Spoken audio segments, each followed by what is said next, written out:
The HD490 Pro is Sennheiser's latest product in their studio recording line following the HD400 Pro, which was reviewed here quite favorably a couple of years ago. When I reached out to Sennheiser for a loaner, I was curious to see how the HD490 Pro differs from the HD400 Pro, especially given the $90 price hike, and whether it's worth it. Before I begin, a big shout out to the awesome folks over at Sennheiser for sending this headphone for review. They have no influence whatsoever in my evaluation of this headphone, just like how I reviewed their other headphones in the past. With that out of the way, let's get right into it. The Sennheiser HD490 Pro is an open-back dynamic driver full-size headphone retailing for $400. There's also a Pro Plus model, which is the same product but includes a transport case and an extra headband pad. I was sent the Plus model, but for simplicity's sake, I'll just refer to the headphones as the HD490 Pro throughout the review. Locally, you can purchase the HD490 Pro from JB Music for around 42,990 pesos. Starting off with packaging, the HD490 Pro comes in the standard Sennheiser blue cardboard box, and inside you get a gorgeous transport case that holds the headphones and all the accessories. Sennheiser is committed to an eco-friendly future, so no plastic is used in their packaging, which is noted on the card inside the box. The hard case is quite large for the headphones, but that's because all the accessories are stored inside. These include 2 cables of varying lengths, 2 pads with different textures for various applications, and an extra headband. The producer pads, which are the default pads installed, have a velvety material that's very soft and comfortable, while the mixing pads have a tweed texture that's not as smooth. They are detachable and can even be hand washed, as mentioned by Sennheiser themselves. These pads provide different sound signatures, which I'll touch on later. Build-wise, the headphones are mostly plastic, but it's Sennheiser, so the build quality is still impressive.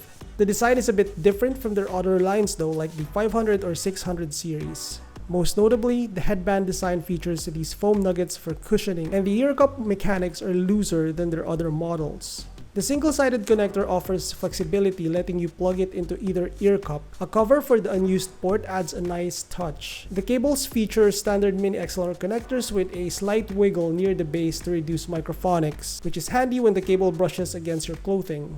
Additionally, the locking mechanism ensures a secure fit, preventing accidental unplugging if the cable is tugged or pulled. Overall, it's your standard top-notch Sennheiser fit and finish. While the materials aren't as premium, there's no leather, wood, or extensive metal parts, the overall build is just as good, if not better than other headphones from other manufacturers. Oh, and before I forget, the HD490 Pro, just like the HD400 Pro, comes with access to the Dear Reality Dear VR Mix SE plugin, which is a virtual studio mixing room. This plugin typically costs around $100, so it adds value to the headphones. The HD490 Pro is relatively comfortable thanks to its lightweight frame and medium clamping force. These would be perfect if not for some parts of my ears touching the inside of the cups. This may depend on the size and shape of your ears, but I've seen others mention the same issue. It's not a deal breaker, mind you, but it can be a bit bothersome once you start noticing it. Of the 2 pads, the producer pads are definitely the more comfortable with their super soft and smooth texture. In terms of comfort, these are some of the best I've tried. The mixing pads aren't bad, but they lack the luxurious feel of the producer pads. Overall, the HD490 Pro is a very comfortable headphone that you can wear for hours during studio or production work. As an open-back headphone, the HD490 Pro offers very little to no passive noise isolation, and it leaks a ton of audio as well. This makes it less suitable for noisy studios or office environments where audio leakage could be a problem. We're halfway there with great build quality, a nice set of accessories, and exceptional comfort. So, how about the sound? To cut to the chase, the Sennheiser HD490 Pro is as studio sounding as a headphone can be. Neutral and uncolored? Check. Great extension on both ends? Check. Great imaging and staging? Check as well. Of course, things are not as simple as giving check marks, so let's discuss things in more detail. The tonal profile of the HD490 Pro is close to the Harman target curve, with the biggest deviation being the bass response. It's not as accentuated, which isn't a problem for studio work. Remember, studio headphones are tools meant for accuracy, so you don't want an overly bassy sound profile, even if it's well done. That being said, the default producer pads add a tiny bit of sub-bass, while the mixing pads keep it flat. Even with the sub-bass hump, it still doesn't get close to the Harman curve, so if you're worried about the headphones becoming too bass heavy, fear not. The mid-range to treble transition is similar across two sets of pads. The producer pads offer a warmer lower mid-range, slightly recessed upper mids, and some sparkle in the mid-treble area. The mixing pads, on the other hand, follow the Harman curve more closely, offering a flatter response.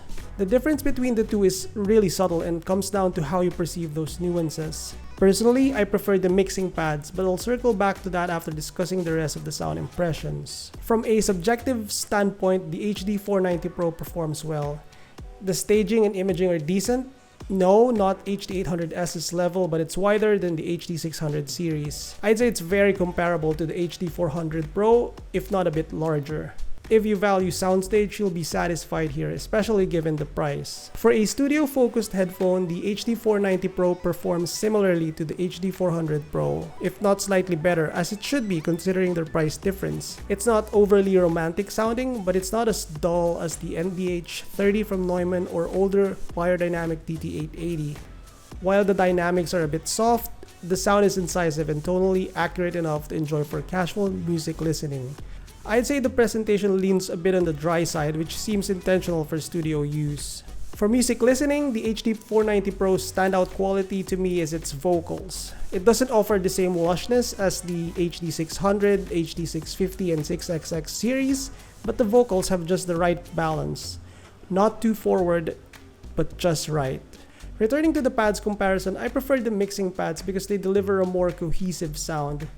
While the bass bump is missing, there's still plenty, and more importantly, the bass to mid transition is smoother, making the sound more pleasant. Yes, the mixing pads are leaner and more forward, but they're also livelier and more aggressive. In contrast, the producer pads to me lack the same coherence. However, many people prefer the producer pads, so your mileage may vary. The good news is both set of pads are included, so you can decide for yourself. Quick note on amplification, the HD490 Pro does improve a tiny bit with an amplifier, especially in higher volumes. It's a 130 ohm after all, so it's not really a surprise. It does sound loud and decent enough without external power, but if you have an amp, you might as well use it for these. I had the opportunity to compare the HD490 Pro to a few other headphones, starting with its little sibling, the HD400 Pro, aka the HD560S. The HD400 Pro sound is very close to the 490 with the mixing pads, though it's a bit brighter and more forward, particularly in the mid-range. I'd take the 490 Pro in a heartbeat, but it's also more expensive. Compared to the NDH30, the Neumann cans have a darker, more muted sound. I've had the NDH30 for over 2 years now, and I always end up with the same conclusion. It sounds subdued, especially in the treble, and just blunted overall. The HD490 Pro's producer pads offer a sound closer to the NDH30, though the latter has more subdued treble frequencies resulting to a darker sound signature. The HD660S, while not a studio headphone, sounds very different from any mentioned thus far. It has a more resolving mid-range, smoother treble, but a smaller stage and weaker bass extension. I'd say it's more forgiving of poorly recorded material due to its warm, smooth sound. Finally, comparing the HD490 Pro to the HD8XX, which is a retuned HD800S. I found that while the HD8XX is wider and more technically proficient, it lacks a sense of fullness within the soundstage, leaving blank spaces that aren't always pleasant. Despite the HD8XX being technically superior, the HD490 Pro offers a more cohesive overall listening experience, especially with the mixing pad. If you don't EQ, the HD8XX's tunnel-like mid-range can be distracting when switching between headphones with a more linear mid-range. The HD490 Pro ticks a lot of boxes for a studio headphone, and the only question in the end is it worth the $400 price tag when you can have the HD400 Pro and you're 90% there for $90 less? For me, the better design and more accessories are enough to answer that question. The neutral but inoffensive yet not too muted sound presentation is what stood out the most to me, and as I said, I was able to use the headphone for music listening without wincing or being too unsatisfied. Having said that, I'd say the HD490 struggles a bit in value if you add the nuances of music listening to its use case. Because at $400, you have its bigger brother, the HD600 line, breathing on its neck. You also have the Hi-Fi Man Sundara, and you can probably even throw in a used Odyssey LCD2 in the equation. All of those headphones to me are better sounding than the HD490 Pro, but studio users will say, but it's not for music listening. You know what? They're right. For studio use, the HD490 Pro is recommended if you are prepared to shell out $400. If not, and you don't mind a slimmed down version, you can look at the HD400 Pro or even the 560S, which are essentially the same product for different target markets. Sennheiser also makes other lower cost studio monitoring headphones such as the HD200 Pro, the HD280 Pro, and the HD300 Pro, all of which are sealed headphones and likewise geared for production and studio work, albeit for louder environments. Of the three, I've only heard the HD280 Pro, which has a bassier sound profile. Go check out the HD490 Pro headphones on Sennheiser's website, and if you live here in the Philippines, you can pay a visit to any local distributors such as the JB Music stores to demo a pair. Thanks for watching, and if you have any questions, please feel free to ask in the comments. Don't forget to subscribe if you like what you saw and want to see more reviews like this. You can also visit headphone.ph for the text version of this review. I'll catch you in the next one. Peace.